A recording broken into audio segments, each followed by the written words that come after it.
Too bad they left that double cylinder frick asleep. Yep. Well, that's Stands. stands in.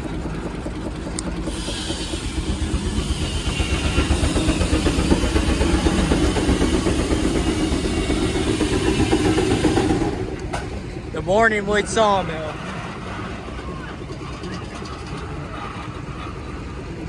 Mike Knobs pulling it off.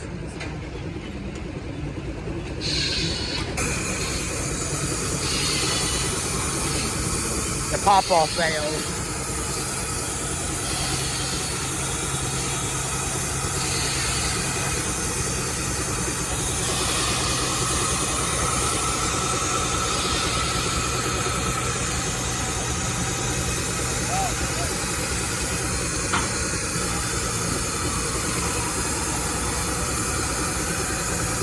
Ambulance going to the hospital. Yep.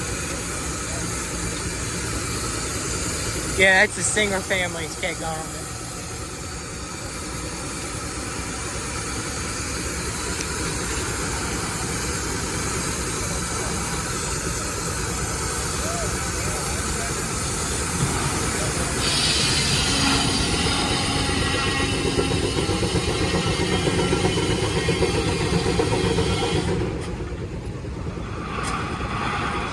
I could smell the wood. Mm-hmm. It's cedar. Yeah, I could smell it.